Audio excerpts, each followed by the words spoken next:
We talk every day, seeing visions in my mind of the good times.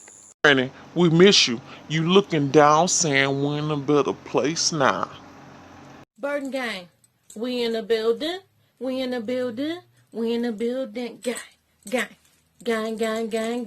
When I say burden, y'all say gang. Burden, gang, we in the building, we never going down, climbing our way back to the crown.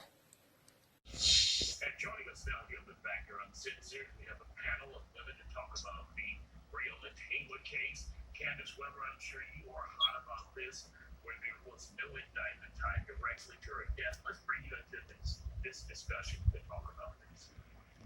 I am very, very upset by this, and unfortunately, I'm not surprised.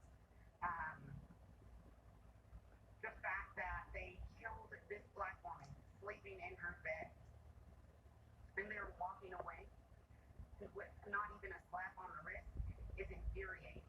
And it is, let this be our last time as black women to tolerate any type of injustice against our black femme bodies, because we know without any doubt whatsoever they do not care about us.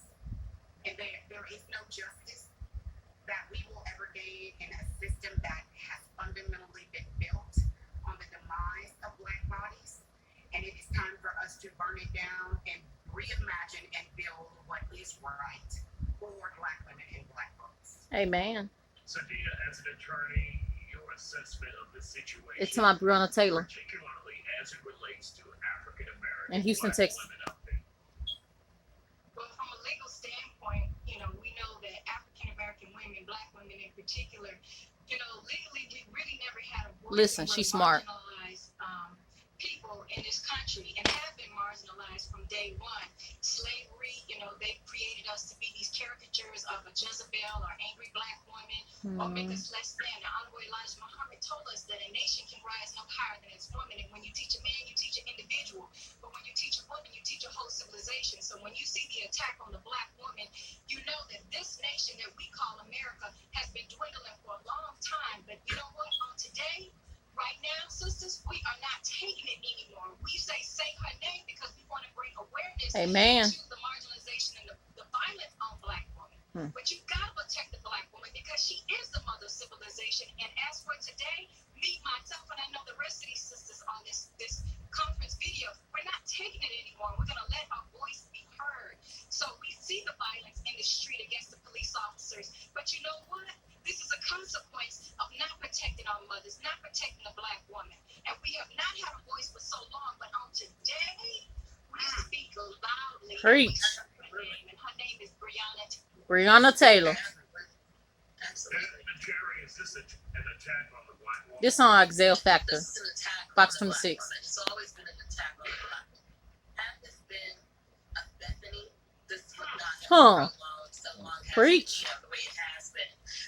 The black woman in America, we are robbed consistently. We are robbed of culture. We are robbed of style. We are robbed of everything.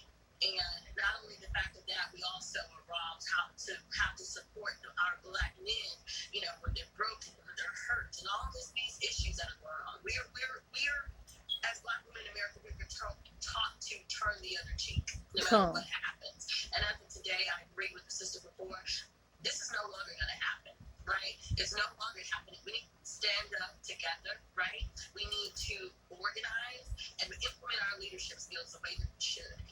There's no more of us asking for help, right? We don't need to ask for help. We no longer need to ask to be included. It's just very, very frustrating at this point. And I believe the black woman right now, we will rise, right? And we're going to fight for this. And I will consistently say Brianna Taylor's name, consistently. Because this is the way that we are being treated from, they may not like this idea, but from with the Kardashians, of culture, everything we're consistently wrong. The black woman, we're always left behind. And it's not okay. We're unprotected. And, it shows here today in 2020 that we are consistently being overlooked. And enough's enough. Holly, let's hear from you.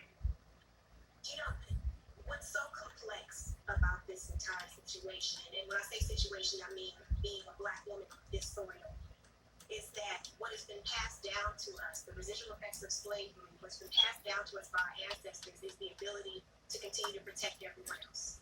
And we've been secondary beneficiaries of every movement that we've supported.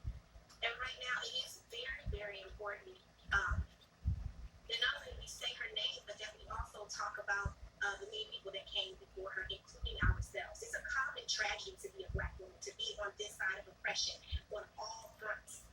You know, we suffer from things so commonly that we don't talk about how tragic it is.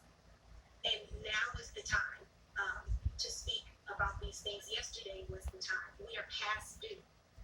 And so what you're hearing from women on this call is outrage and it's hurt. Candace, how do we move forward, especially the Black woman out there? How do you make your issues known and make the public listen?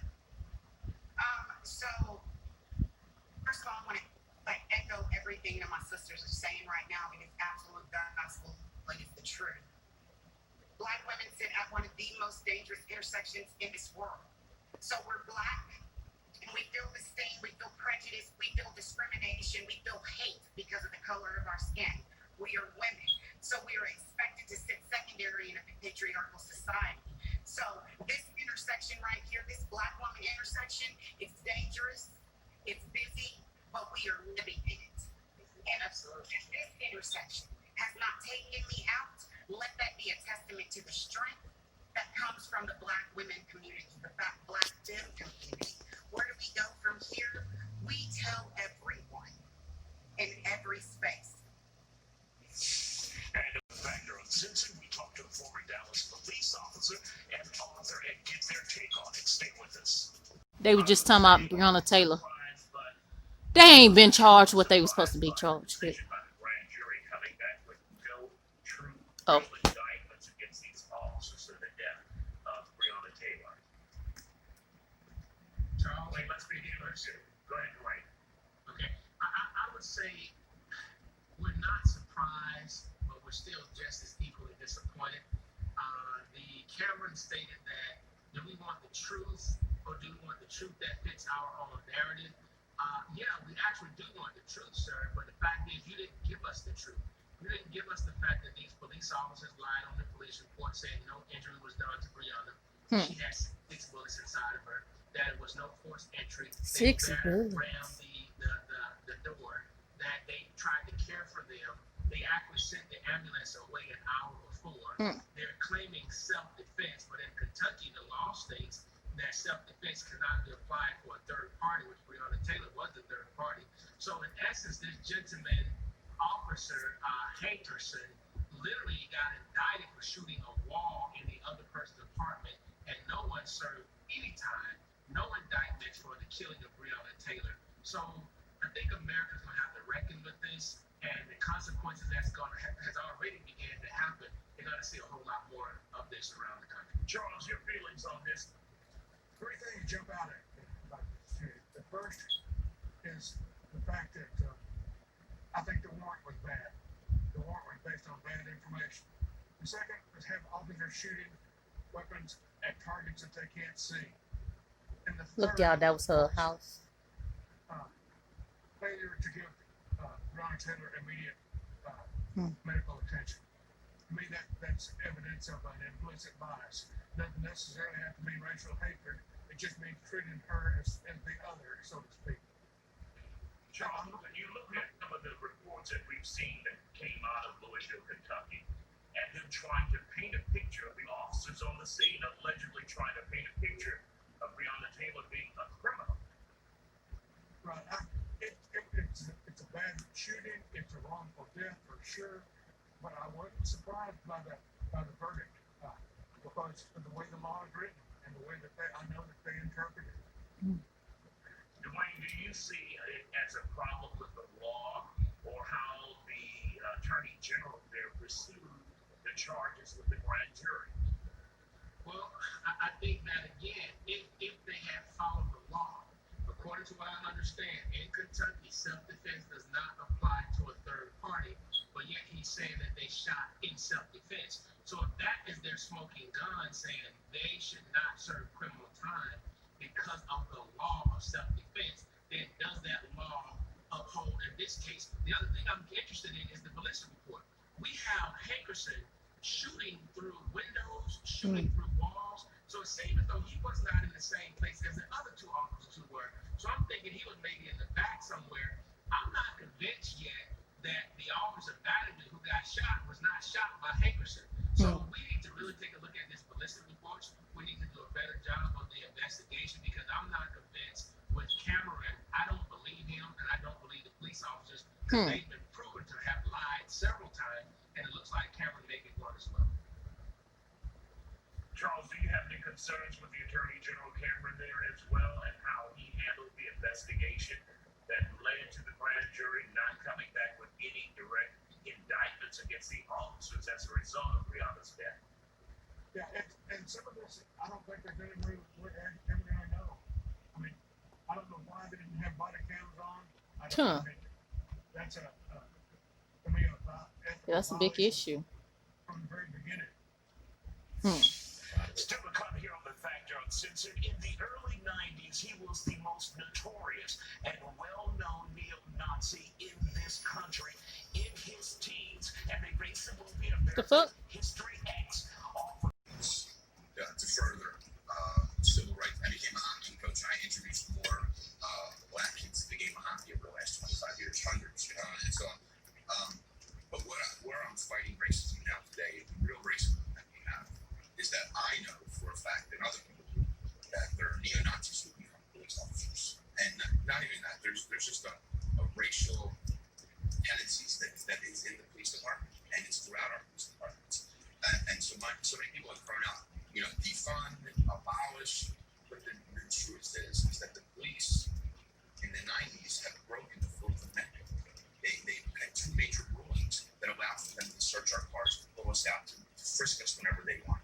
And these things have led to more racial profiling. These things have led to more bullying in our police force. Racial Well, quick notes before we go on break. One of the things that you mentioned in your article in the Daily Beast recently was that you know individuals who were skinheads or neo-Nazis who became police officers. Oh, And I given those names. my husband said it too. He knew.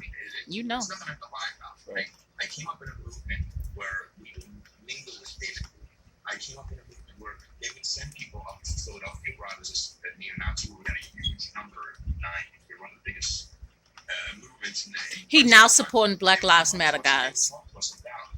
Don't get swastika tattooed on you. Grow your hair out. Don't be neo-Nazi skinhead. Become military. Become cops. And I remember, and I've heard this 20 times in a movie where they would laugh about things like, when we get to, if you get to become a cop, then if you get to arrest people, black people on felonies, they can't arm themselves anymore, and they can't vote. And it's just ongoing jokes. This isn't something new. To me, it's not. I mean, other people like it, but I've heard this stuff at meetings, that's the point of becoming a cop, is to defend the white race by persecuting you, by persecuting black people, by and this is a continuous thing. And this Fourth Amendment violation has allowed these racist cops to continue doing this stuff to us. Now, do you see, or would you describe it as infiltrators in law enforcement, or all law enforcement, which we know that couldn't be the case? We know all law enforcement officers are not racist, absolutely not. But there's small numbers of infiltrators who have an agenda, like you said, give black people felonies, make them unable to vote. Y'all hear that? Take them off the streets, put them in the prison system. And they've done a great job at it, unfortunately. Here's what we have. Well, I don't want to talk about the neo-Nazi cops. What we have is we have a huge. Remember, we had white flight, which was in the 80s and the 90s. White flight was where all the white people ran from every city and went out to the suburbs. Well, this is the product of this. This is their children who now grown up in the suburbs, fear was what they heard about their parents saying about the black neighborhoods they used to live in and out. And now they go to high school. They maybe played some basketball against some of the harder teams, some football. They might have played some of the good teams, whatever they would think. It's fearful of them. We talk every day. seeing visions in my mind of the good times. Granny, we miss you. You looking down saying we're in a better place now. Burden gang, we in the building. We in the building. We in the building. Gang, gang, gang, gang, gang, gang. When I say burden, y'all say gang. Burden, gang, burden, gang. We in the building. We never going down. Climbing our way back to the crown.